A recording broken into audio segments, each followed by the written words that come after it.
ಹುಬ್ಬಳ್ಳಿಯ ಮಹಾನ್ ವಂಚಕಿಯ ಸ್ಟೋರಿ. ಈಕೆ ಅಂಗನವಾಡಿ ಶಿಕ್ಷಕಿ ಜೊತೆಗೆ ಕಾಂಗ್ರೆಸ್ ನಾಯಕಿ. ಮಕ್ಕಳ ಅನ್ನಕ್ಕೆ ಕನ್ನ ಹಾಕಲಾಗಿದೆ ಈಕೆ ಹೆಸರು ಬತುಲಾ ಕಿಲ್ಲೆದಾರ್.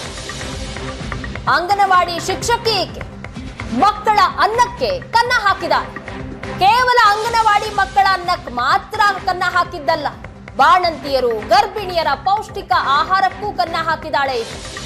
ವಂಚಕಿ ಬತುಲಾ ಕಿಲ್ಲೆದಾರ್ ಒಂದೊಂದೇ ಹಗರಣ ಬಯಲಾಗ್ತಾ ಇದೆ. ಸಾವಿರಾರು ಗರ್ಭಿಣಿಯರು ಬಾಣಂತಿಯರ ಆಹಾರ ಕಳವಾಗಿದೆ. 2 ವರ್ಷದಿಂದ ಬತುಲಾ ಕಳ್ಳದಂದೆ ಎಗ್ಗಿಲ್ಲದೆ ನಡೀತಾನೆ ಇದೆ. ಕಾಂಗ್ರೆಸ್ ಸರ್ಕಾರ ಬಂದ ಮೇಲೆ ಇನ್ನೂ ಸಹ ಹೆಚ್ಚಾಗಿದೆ ಈಕೆಯ ಕಳ್ಳಾಟ. ಅಸಲಿಗೆ ಅಂಗನವಾಡಿ ಶಿಕ್ಷಕಿ ಮಾಡೋದು ಮಾತ್ರ ಇಂಥ ಕೆಲಸ. ಕಳ್ಳದಂದೆ ಮುಚ್ಚಿಕೊಳ್ಳೋದಕ್ಕೆ ಈಕೆ ಕಾಂಗ್ರೆಸ್ನಲ್ಲಿ ಲೀಡರ್ ಬೇರೆ ಆಗಿದ್ದಾಳೆ.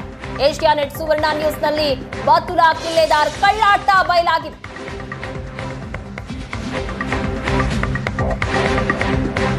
ಕಾಂಗ್ರೆಸ್ ಕಟ್ಟಾಳುವಿನಂತೆ ಓಡಾಡುವ ಬತುಲಾ ಕಿಲ್ಲೆದಾರ್ ರಾಜ್ಯ ರಾಷ್ಟ್ರೀಯ ನಾಯಕರ ಬಗ್ಗೆ ಹೊಲಸು ಮಾತುಗಳನ್ನಾಡ್ತಾರೆ.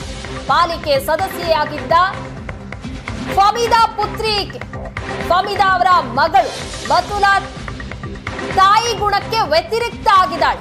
ಮಕ್ಕಳಿಗೆ ಪಾಠ ಮಾಡೋದು ಬಿಟ್ಟು ರಾಜಕೀಯದಲ್ಲೇ ಹೆಚ್ಚು ಸಕ್ರಿಯ ಆಗಿದ್ದಾಳೆ ಈಕೆ. ಅಂಗನವಾಡಿ ಶಿಕ್ಷಕಿಯಾಗಿದ್ದು ವಿವಿಧ ಸಂಘಟನೆಗಳಲ್ಲಿ ಭಾಗಿಯಾಗಿದ್ದಾರೆ. ಹಿಂದೂಗಳನ್ನ ಕಂಡ್ರೆ ಕೆಂಡ ಕಾರುವಂತಹ ಬತುಲಾ ಕಿಲ್ಲೆದಾರ್ ಮಾತು ಕೇಳದ ಅಂಗನವಾಡಿ ಶಿಕ್ಷಕಿಯರಿಗೆ ನಿತ್ಯ ಕಿರುಕುಳವನ್ನ ನೀಡ್ತಾರಂತೆ. ತನ್ನ ಕಳ್ಳದಂದೆಗೆ ಸಾಥ್ ನೀಡದಿದ್ದಕ್ಕೆ ಕಿರುಕುಳ ಸಹ ನೀಡಲಾಗುತ್ತಂತೆ. ಈಕೆಯ ಒಂದೊಂದೇ ಕಳ್ಳಾಟ ಈಗ ಬಯಲಾಗ್ತಾ ಇದೆ. ಹೇಳ್ಕೊಳ್ಳೋದಕ್ಕೆ ಈಕೆ ಅಂಗನವಾಡಿ ಶಿಕ್ಷಕಿ, ಆದ್ರೆ ಮಕ್ಕಳ ಅನ್ನಕ್ಕೂ ಕನ್ನ ಹಾಕ್ತಾ ಇದ್ದಾಳೆ.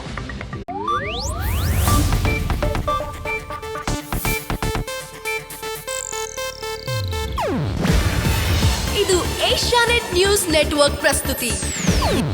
ನೀವು ನೋಡ್ತಿದ್ದೀರಾ ಏಷ್ಯಾನೆಟ್ ಸುವರ್ಣ ನ್ಯೂಸ್.